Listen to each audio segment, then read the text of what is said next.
liyaumin azim yauma yaqumun nasu lirabbil alamin, yaitu apa? Sayakunu ba'thuhum fi yaumin azimil hauli yauma yaqumun nasu baina yadayillah fayuhasibuhum 'alal qalili wal katsiri wa hum fihi khadi'una lillahi rabbil alamin. Hari ketika seluruh manusia berdiri di hadapan Allah, lantas Allah menghisap perbuatan mereka yang kecil maupun yang besar, sedangkan mereka tunduk kepada Allah, Rabb semesta alam. Lihat jemaah, di hari kita akan tegak berdiri di hadapan Allah. Ya, di penghujung surah Maryam Allah katakan, wa kulluhum atihi yaumal qiyamati farda. Wa kulluhum, semua mereka ya datang di hadapan Allah seorang diri, tanpa ada penterjemah, tanpa ada yang membantu, tanpa ada yang mengarahkan kita kemana kita pada hari itu jemaah. Seorang diri berdiri, tidak ada yang membantu kita. Anak-anak kita, istri kita, kerabat kita, harta kita. Bacalah ayat yang berbunyi, yauma la yanfa'u malun wala banun illa man atallaha biqalbin salim. Hari enggak ada manfaat anak, harta, kecuali orang yang datang menghadap Allah dengan hati yang bersih. Bacalah ayat yang berbunyi, yauma yafirrul mar'u min akhihi wa ummihi wa abihi wa sahibatihi wa bani. Ada berapa orang jemaah? Semuanya kerabat dekat. Yang pertama ialah orang yang satu perut dengan kita. Siapa? Siapa? Orang yang satu perut sama kita, enggak kembar tapi satu perut, saudara. Yauma yafirrul mar'u min akhihi, saudaranya menjauh darinya. Yang kedua, ya, wa ummihi wa abihi, berarti apa? Ibu dan bapaknya, sudah tiga. Yang keempat ialah wa sahibatihi, istrinya. Dan yang kelima siapa? Wa bani, anak-anaknya. Bayangkan ya, saudara kita, ibu, bapak, istri, anak-anak kita, lima ini menjauh dari kita. Kenapa? Likulli imri'in minhum yawma idzin sya'nun yughni. Setiap jiwa yang lima ini sibuk ngurus diri masing-masing.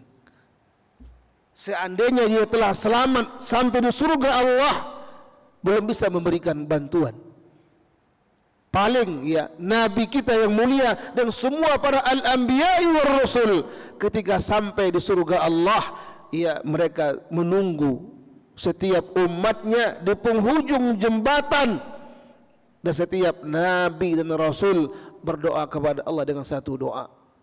Apa itu? Ya Allah selamatkan, ya Allah, ya Allah selamatkan, ya Allah. Jangankan ikhwan masuk kepada ya fase ini, kita pertama dikumpulkan, lalu akan dihisap. Lihat penghisapan yang berat, lalu kita ditimbang amal. Melangkah lagi, akankah Rasul mengenal kita, lalu memberikan seteguk dari telaga beliau? Dengan cara apa Rasul mengenal kita ya ikhwan wal akhwat? Sejauh mana kita mengenal sunnahnya, lalu mengamalkan sunnahnya, dan mempertahankan, mengajak orang lain mengamalkan sunnahnya, apalagi bersabar dengan sunnah ketika dicaci maki, dihinakan oleh orang yang jenggot saja dikatakan ia seperti kambing, wanita yang menutup semua tubuhnya seperti onggokan tong sampah, kata mereka. Bahkan tokoh di negeri kita berbicara tentang jenggot saja, semakin panjang jenggotnya semakin malu kita di masjid Allah bicara tentang itu. Jamaah, ya yauma yafirrul mar'u min akhihi, ya mampukah nanti kita tersenyum atau Nabi itu senyum di hadapan kita?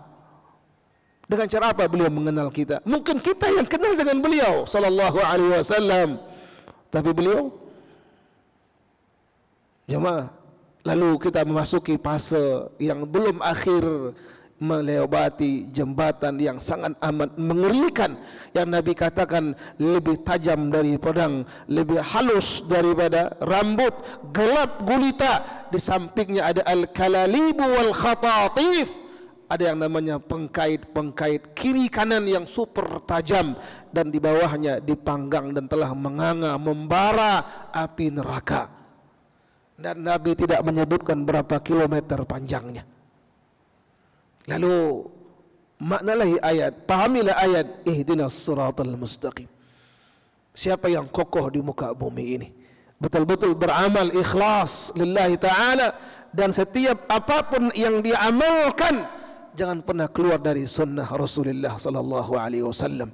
Itu yang kita harapkan, semoga kita ya selamat nanti jemaah. Nah, di penghujung itulah setiap nabi dan umatnya berdoa untuk umatnya, maksudnya ya Allah selamatkan. Bagaimana jika kita tersayat jemaah, dilemparkan ke neraka, iyadzan billah. Nah, habis kita selamat, satu pintu yang terakhir namanya Al-Qintarah. Tempat kita akan ya berjumpa dengan teman-teman yang dulu pernah kita zalimi, tapi Allah berikan kemudahan dengan cara saling memaafkan. Dan pada akhirnya selamat, dan kita menanti di surga, di pintu surga. Tidak boleh dan tidak diizinkan masuk kecuali ketika yang pertama mengetuknya siapa? Rasulullah Muhammad bin Abdullah sallallahu alaihi wasallam. Jemaah